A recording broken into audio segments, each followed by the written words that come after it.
മഴതോരും മുമ്പേ സീരിയലിൻ്റെ ഏറ്റവും പുതിയ പ്രൊമോ റിവ്യൂയിലേക്ക് എല്ലാ കൂട്ടുകാർക്കും സ്വാഗതം. അങ്ങനെ അലീന റൂമിൽ വന്ന് നോക്കുമ്പം ബാലേന്ദ്രൻ ബോധം കെട്ട് താഴെ നിലത്ത് കിടക്കുന്നതാണ് കാണുന്നത്. പെട്ടെന്ന് തന്നെ അലീന തട്ടി വിളിക്കുന്നുവെങ്കിലും എണീക്കുന്നില്ല.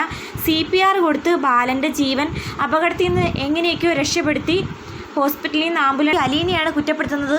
ഇവളെന്തിനാ ഈ ഹോസ്പിറ്റലിൽ നിൽക്കുന്നത്? അത് കേട്ട് മനു ദേഷ്യത്തോടെ പറയുന്നു, ഇവിടെ അല്ലേ നിൽക്കുന്നത്, ആൻറ്റിയുടെ തലയിലൊന്നുമല്ലല്ലോ കയറിയിരിക്കുന്നത്. വൈജയന്തിക്ക് അലീന ഹോസ്പിറ്റലിൽ നിൽക്കുന്നത് ഇഷ്ടമല്ലെന്ന് മനസ്സിലാക്കിയ മനു അവളുടെ കൈയും പിടിച്ച് ഹോസ്പിറ്റലിൽ നിന്ന് ഇറങ്ങി പോകുന്നു. വൈജയന്തിക്ക് അത് കണ്ടിട്ട് ഒട്ടും ഇഷ്ടപ്പെടുന്നില്ല, മനു അവളുടെ കൈയും പിടിച്ച് പോകുന്നത് കണ്ടിട്ട്. ശേഷം ബാലേന്ദ്രൻ തിരികെ വന്ന് വൈജയന്തിയുടെ നേർക്ക് തോക്ക് ചൂണ്ടിയ കാര്യങ്ങളും അവിടെ നടന്ന എല്ലാ കാര്യങ്ങളും അലീന മനുവിനോട് തുറന്നു പറയുന്നു. മനു അതെല്ലാം കേട്ട് ഷോക്കാകുന്നു. അത്രമാത്രം അങ്കിളിന് എന്തോ മാനസിക പ്രയാസമുണ്ടെന്ന് അയാൾക്ക് മനസ്സിലാകുന്നുണ്ട്. അതേസമയം കൃഷ്ണമോൾ ഹോസ്പിറ്റലിൽ ആയിട്ട് കാണിക്കുന്നു. വൈജയന്തിയോട് ഒരല്പം പോലും ക്ഷമിക്കാൻ മനസ്സില്ല എന്ന് തന്നെയാണ് ഈ പ്രൊമോയിൽ കാണിക്കുന്നത്.